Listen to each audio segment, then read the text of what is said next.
Desa yang damai dan tenang, namun seketika menjadi heboh karena seekor babi yang melahirkan anak-anak manusia. Sungguh aneh dan tidak masuk akal, tapi ini nyata. Yuk kita simak kisahnya. Di pedalaman Kalimantan, jauh dari hiruk-pikuk kota, terdapat sebuah desa bernama Sukarimba. Desa ini dikelilingi oleh hutan lebat yang dipercaya menyimpan berbagai makhluk gaib dan misteri yang belum terungkap. Penduduk desa hidup sederhana sebagai petani dan peternak, serta masih memegang teguh adat dan kepercayaan leluhur. Salah satu kepercayaan yang masih dijaga adalah mitos tentang kutukan perempuan malam. Konon, ratusan tahun lalu, seorang perempuan cantik bernama Ranjung diusir dari desa karena dituduh sebagai penyihir. Sebelum pergi, ia bersumpah akan kembali dalam bentuk yang tak terduga. Namun, seiring berjalannya waktu, mitos itu hanya menjadi cerita pengantar tidur bagi anak-anak desa. Di desa itu, hiduplah seorang petani tua bernama Pak Samun. Ia sudah lama hidup sendiri setelah istrinya meninggal. Satu-satunya teman setianya adalah seekor babi yang ia pelihara sejak kecil, yang diberi nama si Sinta. Tidak seperti babi lainnya, Sinta memiliki tubuh besar, mata yang tajam, dan sering menunjukkan tingkah laku yang tidak biasa. Tanda-tanda keanehan. Beberapa bulan sebelum kejadian aneh itu terjadi, penduduk desa mulai merasakan sesuatu yang tidak beres. Setiap malam, terdengar suara tangisan bayi dari kandang Sinta. Beberapa warga yang melewati rumah Pak Samun mengaku melihat sosok perempuan berambut panjang berdiri di dekat kandang babi itu. Seorang anak kecil bernama Jani mengaku melihat Sinta duduk tegak di kandang dengan bayangan manusia samar-samar di sekelilingnya. Warga desa mulai resah. Para tetua adat menyarankan agar Pak Samun melepaskan Sinta ke hutan, tetapi ia menolak. Dia hanya babi biasa, kata Pak Samun, tidak ada yang perlu ditakuti. Namun, semua berubah ketika malam itu tiba, malam kelahiran yang menggemparkan desa. Kelahiran yang tidak masuk akal. Pada suatu malam yang gelap, langit dipenuhi oleh kilatan petir tanpa suara guntur.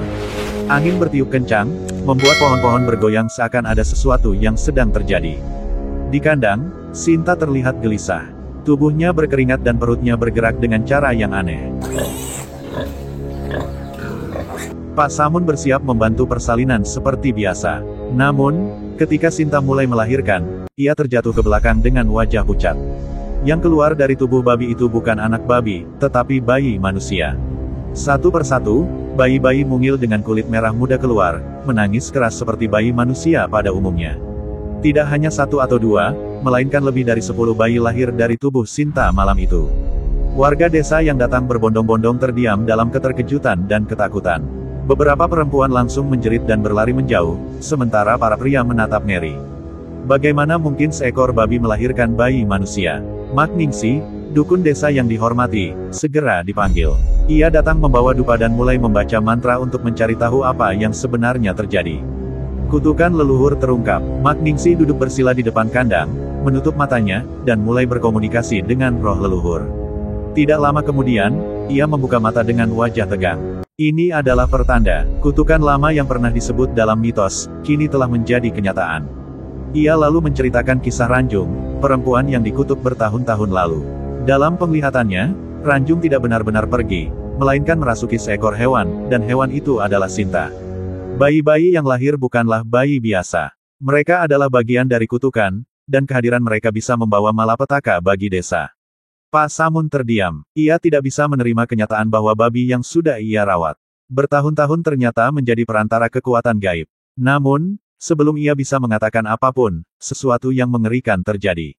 Bayi-bayi yang berubah. Malam itu, warga desa memutuskan untuk membawa bayi-bayi itu ke balai desa agar mereka bisa dipantau. Namun, saat dini hari menjelang, terdengar suara tangisan yang semakin nyaring. Beberapa orang yang berjaga mulai merasa tidak enak. Ketika mereka mendekati bayi-bayi itu, tubuh beberapa bayi mulai berubah. Mata mereka yang sebelumnya hitam perlahan berubah menjadi merah menyala. Beberapa bayi bahkan tumbuh gigi tajam dan mulai menggeram seperti binatang buas. Warga desa yang melihat kejadian itu berteriak ketakutan.